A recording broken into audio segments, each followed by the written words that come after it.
gentlemen, please welcome to the stage the legend, the Midnight Idol, Mr. Las Vegas, Wayne Newton!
I got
cannot tell you what a great thrill it is to be here at the Saban Theatre. Saban, yeah. At the Saban.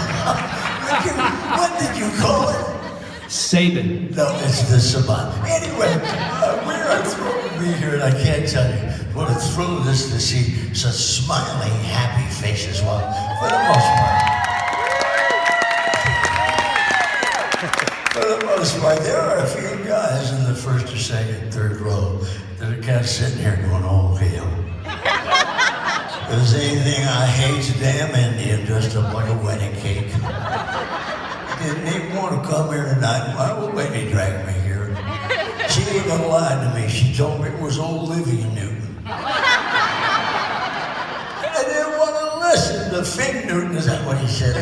He's the one. I heard him many years ago. I heard him say that. Yeah, many, many years ago.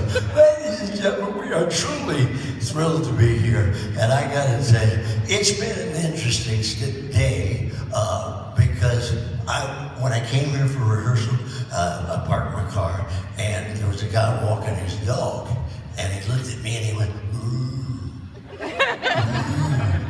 And I looked around, I thought, it's new language they're speaking. And I looked back at him and I went, ooh. He said, I didn't know who you are. I said, you don't know who I am. And he said, oh, yes, I do. I said, okay, what's my name? He said, you're Gene Simmons. I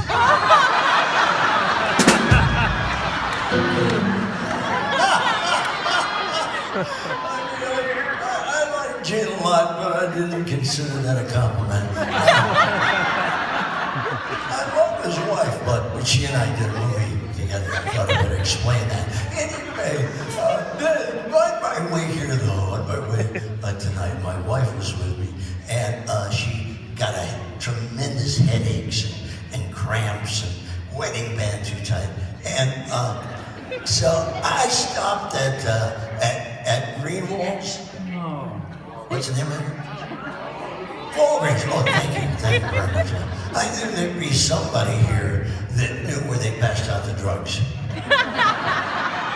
I stopped at Walgreens. This is a true story. Okay, I walked into the pharmacy area. There was just one guy ahead of me. Okay, and this guy was ordering some of those little blue pills. What are they called? Viagra. Oh, thank you, lady. Viagra. Yeah. Do you know that I've never had that question answered by a guy? It's always the ladies that go, Viagra, yeah. And so the pharmacist handed, they are blue, right? Yes. Yes, okay, thank you. The pharmacist handed him the pills, and when he looked at them and he said to the pharmacist, he said, I'd also like some protection. And I thought, what the hell do you need the police for? It's just me. I'm not gonna bother him, right? And then I realized he was not talking about that kind of protection because the pharmacist said very proudly, he said, well, sir, we have them that glow in the dark. Now, ladies and gentlemen, those of you that have seen me before, and those of you that have never seen us before, you're about to find out that I have a perverted sense of humor. So when the pharmacist said to the guy, we have them that glow in the dark, my immediate reaction was, if you have to light it up to find it.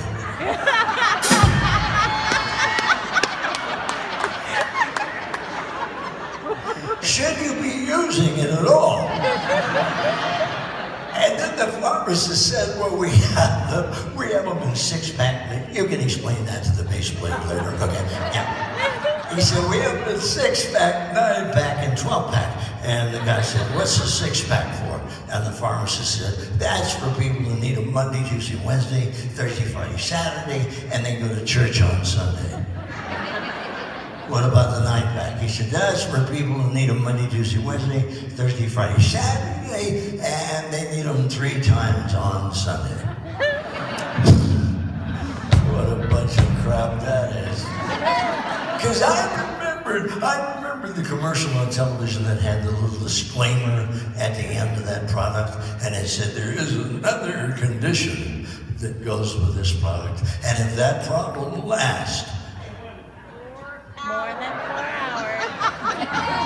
4 hours, boy, this is my kind of crowd. This is my kind of, if that problem lasts 4 hours, you're supposed to call your doctor, right? Hell, I'd call a newspaper. Gotta give a look at this. Then the guy said, "What's the 12-pack for?" And the pharmacist said, "That's for people who are married." January.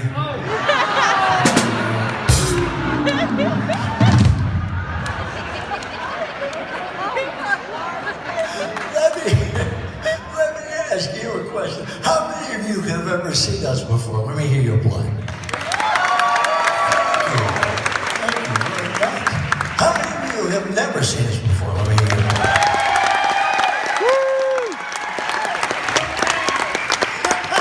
You don't have to be so happy about it. Ladies and gentlemen, this particular show, and I have to tell you a little bit about it, because it is different for those that have seen us before. It is different from those that we have done in the past. I wrote this show not knowing whether or not you're going to like it or not, and we're about to find out, okay? But the truth of the matter is that I am originally from the great state of Virginia, and thank you, both of you. And I left Virginia. I am, in terms of heritage, I'm half Native American, I'm half Indian, and a quarter Irish, and a quarter German, all right? Which means I can't drink at all. And I stayed in Virginia until I was 8 years old, had a local radio show at the age of 5 until I was 8. I was a sickly kid, so my parents took me, anyway. I was 21 there. My parents took me to see this doctor, and they finally figured out what my problem was, and that I had bronchial asthma. And so the doctor said to my parents, "If you want this kid to live, you better get him out of this climate." And so my parents took about 7 months to decide. No, I'm kidding, Mom and Dad, I'm kidding, just joking. And no, they decided right away, and they sold what they had, gave away what they had, and we moved to Phoenix, Arizona. And my brother and I had a local television show in Phoenix from the time I was 8 years old until I was 15. And this gentleman here came through Phoenix, saw that television show, and stayed over an extra week so he could be a guest on the show and help us out with the ratings and all that kind of thing. For those of you who do not recognize him, this is Marty Robbins, ladies and gentlemen. Gives you some idea of the kind of terrific guy he was. And then when I was 15, still doing that television show, a gentleman from Los Angeles, an agent, his name, believe it or not, was Bookie Levin. That's right. And he came through Phoenix, saw the television show, called my parents, and he said, "I want that kid to try out in Las Vegas." So my brother and I jumped aboard a Greyhound, one with wheels, and we drove up to Las Vegas, and we auditioned at the Fremont Hotel, downtown Las Vegas. The gentleman listened to 2 songs and got up and left. Stuck his head back in the door, and he said, "If I can get you a work permit," he said, "I'll hire you for 2 weeks." Because in those years, 59 to 64, it was by law. If you worked in a casino, or if you were in the casino as a patron, you had to be 21 years old. And so my brother and I packed up, went back to Phoenix, continued our television show, but it only took about a couple of weeks, and we got a call from Bookie that they had gotten me a work permit, okay? And the work permit said, and I still have it to this day, it said, "Wayne Newton will be allowed to work at the Fremont Hotel. He's just not allowed to be in the place he's working." I've never figured that one out. I finally figured it out after a couple of years that I had to go outside we did 6 shows a night, 6 nights a week, and that was 40 minutes on, 20 minutes off, 40 minutes on, 20 minutes off, and 6 times a night. And on that 20 minutes, I'd have to go out. Well, I could go to the restaurant or the dressing room, but I decided to go out on the street because I met some more interesting people, particularly some of the ladies who were walking up and down at that time of night. Anyway, that 2-week engagement, the first year, turned into 52 weeks, with the exception of just the 1 day off a week. So that's how I got to Vegas. That's how I stayed there, and I thought I'd share that with you so you could put it in some frame of reference as the show goes on. Thank you. So Bally's in Vegas called me and they said, quit loafing and come in here and write a show for this particular room called the theater's, the Windows Theater in Bally's. And so I did, and this is the show that I wrote, up close and personal, because I wanted it to be a show that was more like what Las Vegas was like when I went there in 1959. And so that's what this show is. After we opened at Bally's, and thank God, and you, we were well received, and the show was well received. And it occurred to me after about 2 months that we're just a bunch of dirty, hairy-legged guys up here, you know. And for you ladies out there, maybe you could find something appealing about one of us, you know, or 2 of us. But for you guys, it's finger-licking nothing, right? And so I thought to myself, I need to find a lady for the guys that's really good eye candy. I mean, she's beautiful. And so we found this lady who is an attorney. She has done motion pictures. She's done television, written articles, on. And we asked her if she would join us and be the commentator for the questions that you have asked us to answer the show. And so we were very fortunate that she said yes. Would you give a big round of applause, ladies and gentlemen? This is Ms. Kathleen McCrum right here. Would you please come up with your lady?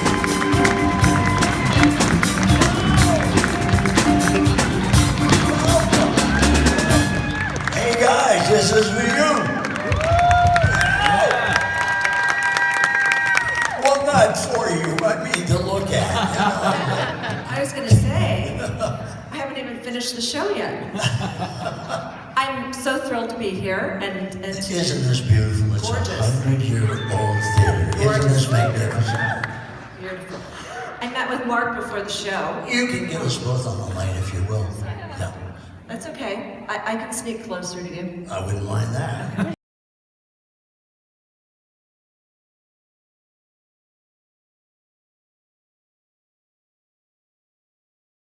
Prepare yourself. Okay. Go ahead and play. Rascals is our name. We know our parents ain't to blame. They tried to teach us what is good.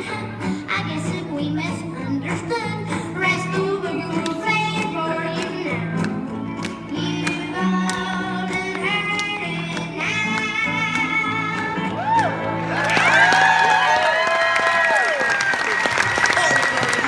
I love this crowd. Now tell me I didn't sound like Donald Duck.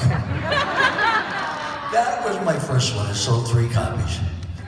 Big hit. Yeah, my mother bought one, my dad burned one, and then my brother and I would send one back and forth to show us what not to do in case we ever got to record again. You know?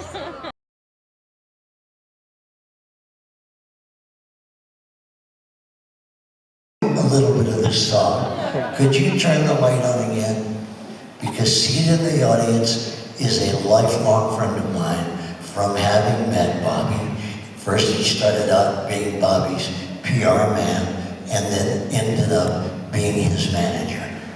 Dave Gershenson, would you stand up and take a bow right there in this area?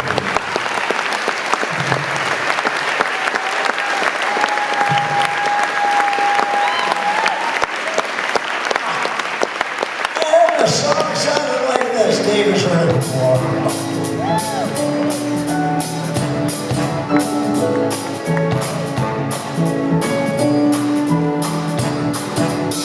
Danke Schoen, ja, Danke Schoen. Thank you for all the joy I made. Picture shows, second balcony, was a place we knew, singing sweet, oh, that street was sweet. Danke Schoen, Danke Schoen. See me again. Central Park. I enjoy your dress. What a mess. My eyes says Danke Schoen. Danke Schoen. Danke Schoen. I'm thanking for seeing me again. And oh,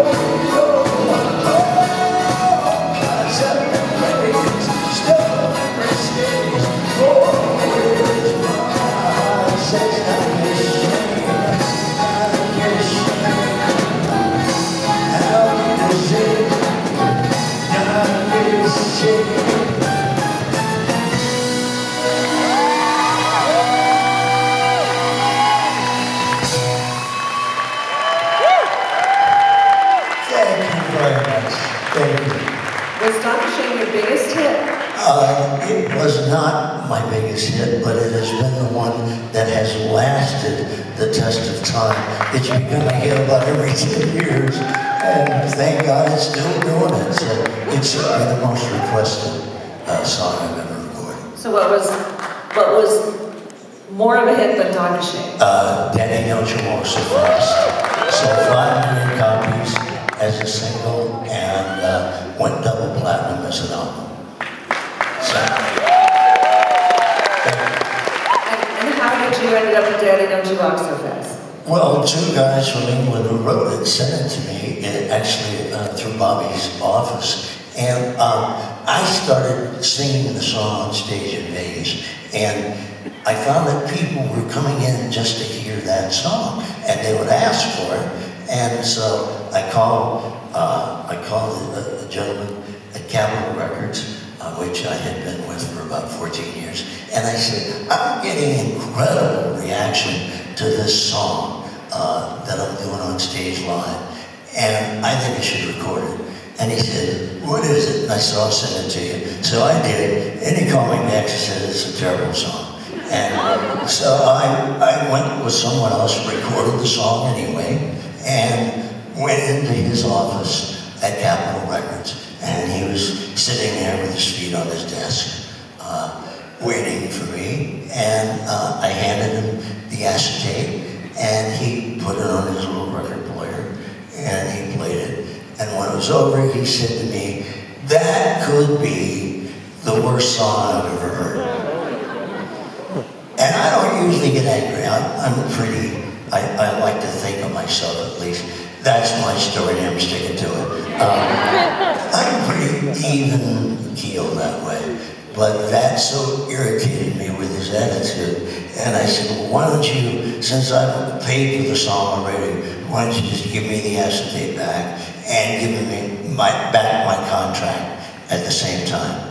And without even looking down, he opened the drawer, took out my contract, and handed it to me. And so I went to the gentleman who had produced the session, and I told him what had happened. And he said, well, wait, I've been looking to start my own record label, so let's start it with this song. So 5 million copies later, and a double platinum album, the gentleman at Capitol Records was fired.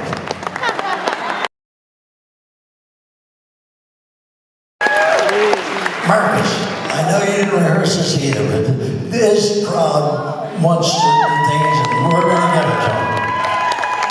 Okay? Yeah. Can you do something there? Okay. Anytime. Yeah.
Thank you very much.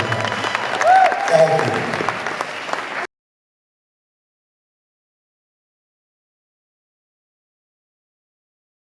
I was in Los Angeles. I was then playing the Frontier Hotel, which of course has been imploded since, well actually it really irritates me because they imploded. I was still on stage at the time. I'd come over here for a business meeting, and I was going back to Vegas on a commercial airline. And I was seated in the back of the plane, sitting next to the window, and it was wild because nobody sat in the seat next to me, and that was fine. And the plane takes off, and we hit altitude, and I feel somebody leaning on the armrest in the chair next to me, but I still didn't turn around. And you can imagine what a big fan I was of Elvis Presley, right?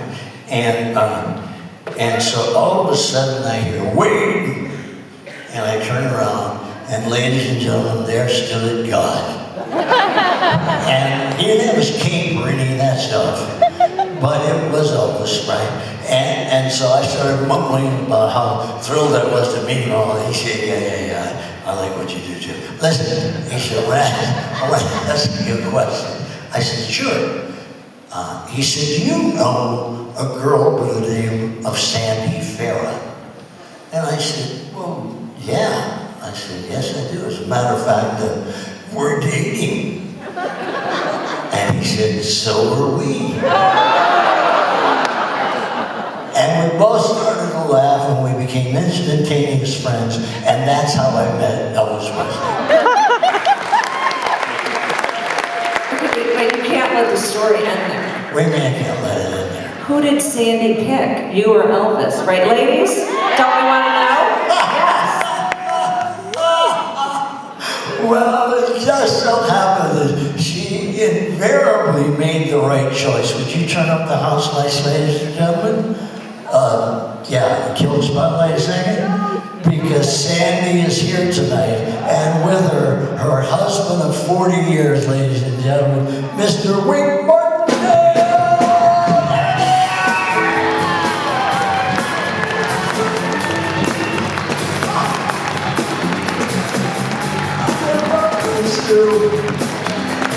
We're still very, very good friends. And in time of life, she obviously made the right choice. So wait. Thank you. I love you both. What was it like working with Lucille Ball? Well, I love Lucy beyond words, ladies and gentlemen. And I guess we're going to show a clip of Lucy. I don't know, do you have it? Yeah, I do have a clip, but I want you to, number one, she was the consummate professional, okay? And I know that some of you might have seen this clip originally. It's the one where I play the farm boy singing to the cows and the chickens. But what I want you to be on the lookout for is look at the cow's eyes and ears, okay, as I'm singing. Don't look at me, don't look at Lucy, look, because if you think animals don't talk, okay, watch this and watch how she uses her ears. And I think it's the funniest thing I have ever seen. My daddy gave a cat to me for Christmas present once. I picked the little heifer out, cause both of us were runts.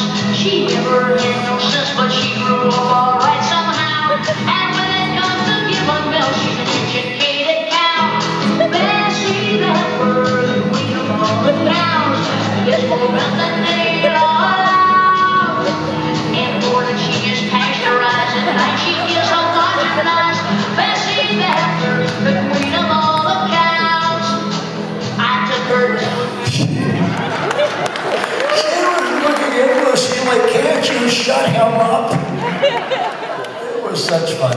I heard that episode was such a big hit that Lucy and Desilu and CBS wanted to turn that character and have A series. Your own series. Yes. And why did that happen? Well, why did it happen? Why didn't it? Why didn't it happen? What happened is that Desi Lou was going to produce it, and so Lucy had put the whole deal together. She was very excited. About 2 weeks after we had that meeting in Los Angeles, Lucy called me. She said, Wayne, Gary and I, her then husband, wanted to come up and see me. And I said, by all means, come on up. And she said, I have to do something because I can't sleep at night. And I'm thinking, what could that be about? And so they come up to Las Vegas. I'm appearing at the Flamingo. After the show, we run to the dressing room. And I said, geez, you sounded, like you were concerned about something. She said, I am, Wayne. She said, I love you so much as a friend, and I want you to know that CBS is very excited about this series, and it'll mean a lot of money for you, and a lot of money for Desi Lou, and how thrilled I am. However, she said, I wanted to just say one thing to you, because this is the thing that has kept me not sleeping at night. And I said, what? And she said, well, unless you want to be that character the rest of your life, turn this series down. And I said, I'm sorry? And she said, okay, I'm simply going to give you the name of one person, and you give me your first reaction to that. And I said, okay. And she said, the name I'm going to give you is Jim Neighbors. I said, Gomer Pyle. She said, that's exactly the point. She said, if you want to go on and become something else and be able to branch out and do all kinds of music and be accepted in motion pictures and all those kind of things, do not take this job, because you will be known as that country boy the rest of your life. And that was the most incredible person that I have ever met. They would care that much to do that.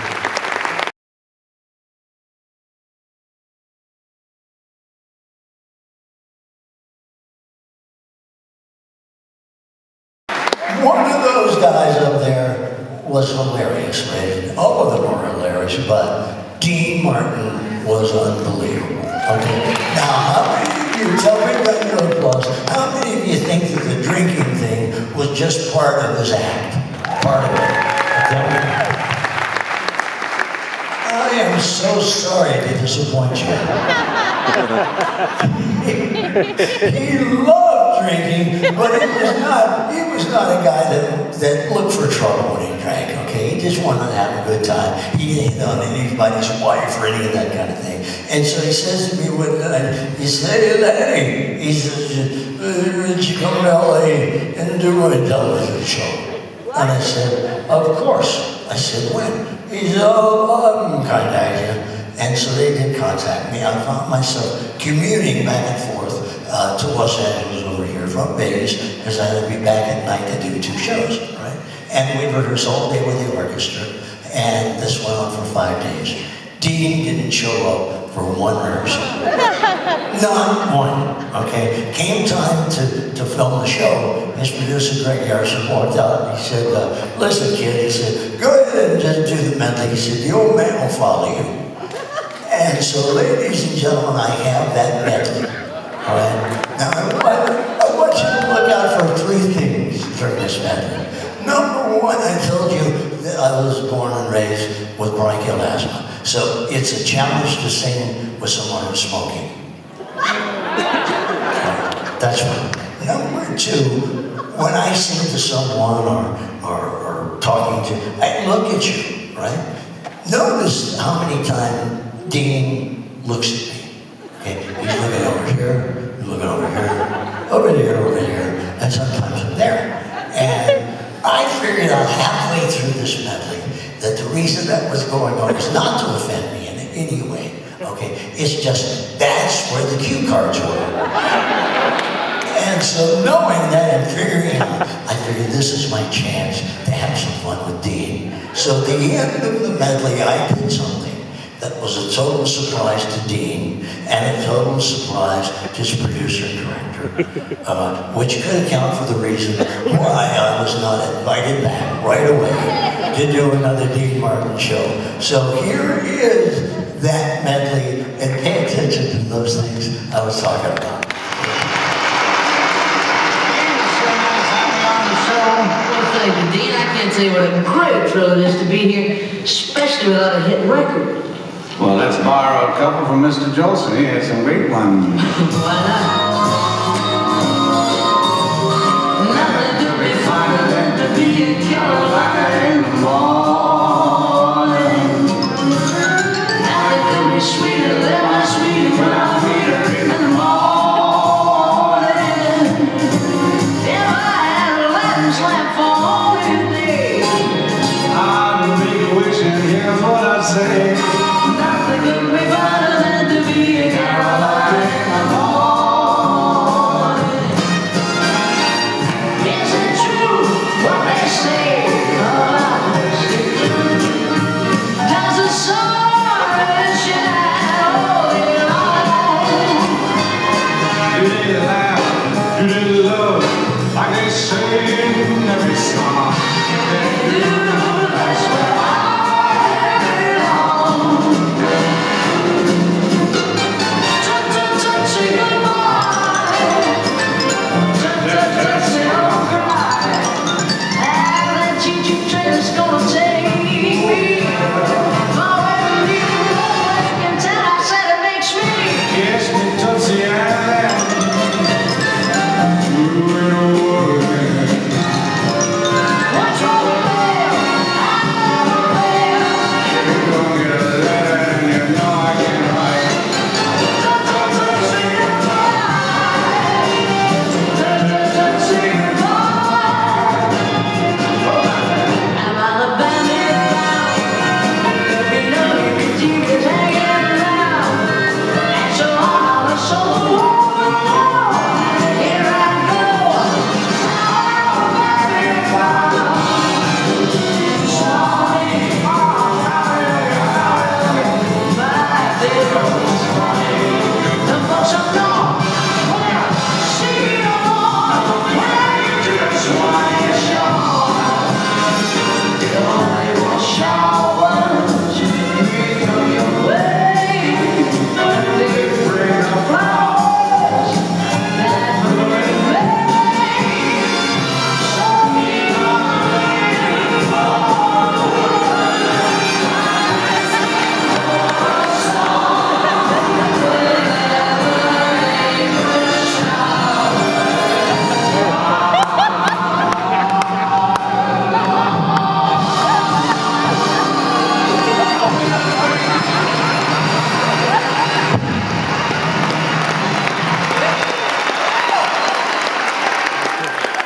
Thank you very, very much. He was just incredible. You know he was using some four-letter words. Yeah, Right. yeah, you could see it on his face. What am I doing? What am I doing down here? It was phenomenal. Wait, I know you were a pallbearer at Frank Sinatra's funeral, so that you were very close friends till the end of his life.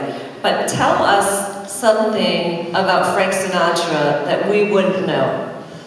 I think it would be the fact of how much he loved his friends and how devoted he was to his friends. Most of the things we know about all of the people in show business, if you are not in that circle, is what you read or what they, say on television. The truth of the matter is, if one of his friends were in trouble, he was the first one there to help. In my life and career, and of course having been 35 years younger, I had no idea that he looked out for me in Vegas. He made sure I didn't get into trouble, I didn't head down any of the wrong paths or do any of those things, and I didn't show up at any of his parties or any of that kind of thing. and he never forgot my birthday. He called me one day and he said, listen, hey, Engine, that's what he called me, Engine. He said, listen, Engine, He said, Dean is up in Tahoe, and it's snowing banshees up there. And he said, Dean's really depressed because the crowd that's in the hotel can't get out, and the ones that are wanting to come in can't come in. And he said, so Dean's having a tough time. He said, would you call him up and cheer him up? And so I did. And then I realized in all the ups and downs in my life and career, generally speaking, the first call I got when I was in the Valley, okay, was from Frank Sinatra saying, what can I do? How can I help? He gave me this bracelet on my 35th birthday. My God, 10 years ago now. And he said, oh, this is a picture, ladies and gentlemen, 1980. I had the great opportunity of owning my own hotel in Las Vegas. I bought the Aladdin Hotel. And, Which is now Planet Hollywood. Is now Planet Hollywood. It's one of the few they have not imploded yet. And during my opening show in my own hotel, on my own stage, you can imagine how that felt. Who comes walking out but the chairman of the board with a bottle of champagne and 2 glasses? And I will never forget the toast.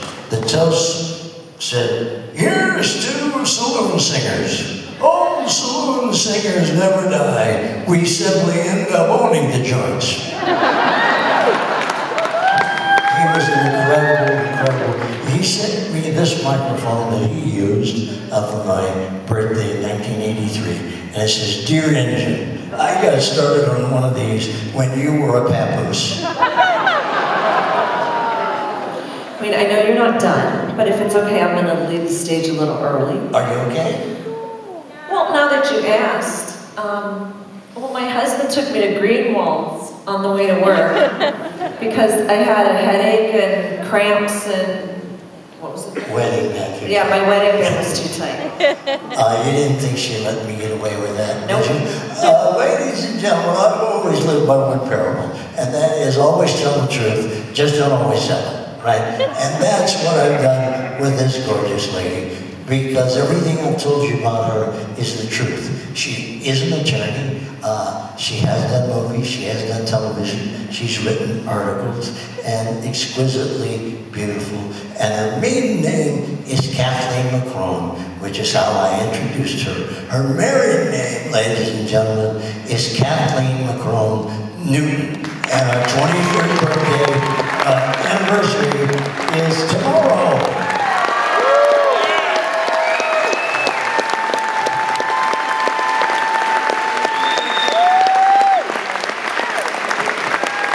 Thank you, sweetheart. Another big round of applause for you, ladies and gentlemen. Oh, hey, wait, you and I sure married up. Anyway, it has been really an incredible night. I can't begin to tell you. The other thing that I've always lived by, ladies and gentlemen, is I realized it does not matter how it all ends for me. The only thing that matters in life for any of us are the hearts and souls that we touch along the way. And I want you to know that you have touched my heart and my soul in so many ways and so many more times than you could ever be aware of. And I do thank you from the bottom of my heart.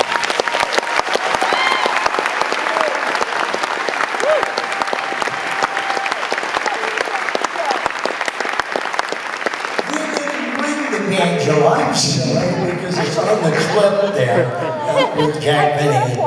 Okay, I will play it next time for you, I promise. Okay? All right. Ladies and gentlemen, I would like to do one more song for you. Actually, Sammy and I would like to do one more song for you. And dedicated to all of you, because this song says all the things that I wish I had said. And so instead of me spending a whole lot of time and telling you this is our closing number and all that crap, I'm going to let Sammy Davis introduce it, okay? Here's something about here, huh, Paul? 1, 2, 3. Every once in a while, take us together. Occasionally, on a benefit or something, we invariably wind up singing this song. Yeah, what is it? You're nobody till somebody loves you.